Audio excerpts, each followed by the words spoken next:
Então, neste livro aqui que eu comentei, O Surpreendente Propósito da Raiva, escrito por Marshall Rosenberg, é um livro bastante fininho. Ele tem alguns exemplos, eu vou contar um dos exemplos apenas. Então, ele traz o caso de um presidiário de uma penitenciária lá na Suécia. Ele disse que esse detento estava com muita raiva das autoridades prisionais porque ele tinha feito um pedido, tinha feito uma solicitação há 3 semanas e não tinham respondido para ele. E aí quando foi perguntado para o detento, quando o Marshall perguntou para o detento por que ele estava com raiva, o detento respondeu: "Pô, eu estou com raiva porque os dirigentes não responderam ao meu pedido." E assim o detento encontrou os culpados.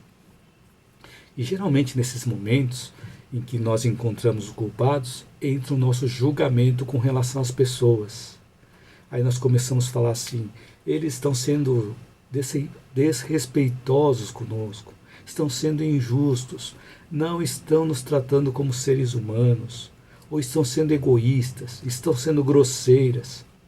Ou seja, quando dizemos que eles ou elas são isso ou são aquilo, nós estamos julgando as outras pessoas.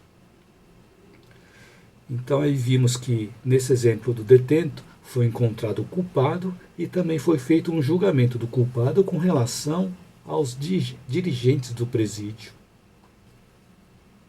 E assim o detento foi levado a olhar para dentro de si e descobrir a real necessidade que ele tinha.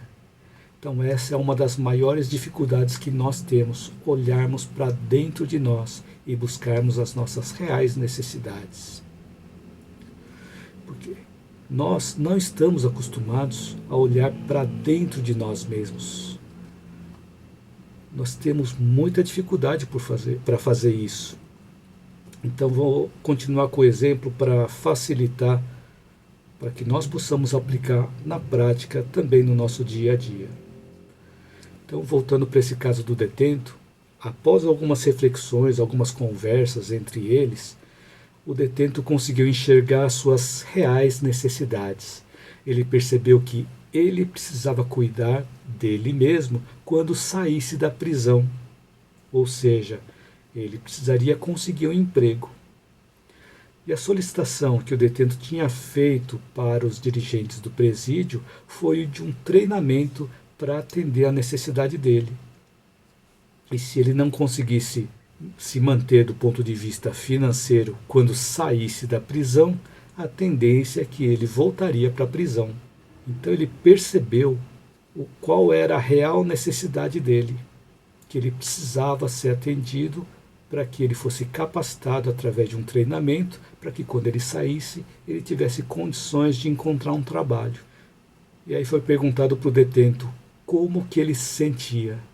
E o detento respondeu: assustado.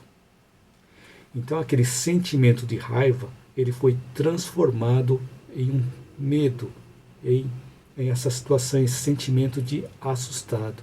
Então com isso ele poderia trabalhar dentro dele para ele melhorar a situação.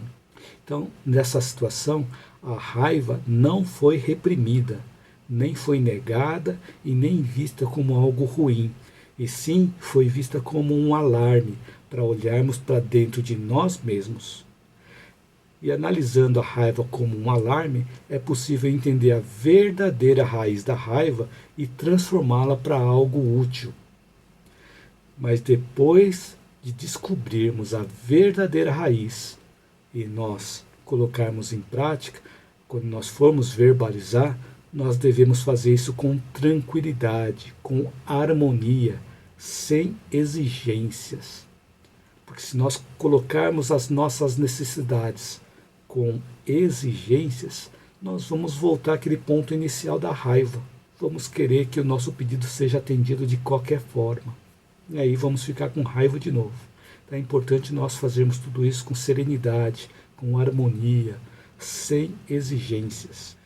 Então, quando nós fazemos isso, a outra pessoa pode sentir empatia por nós, pode sentir compaixão por nós e assim ajudar a cada um de nós a sair daquela situação ou termos as nossas necessidades atendidas.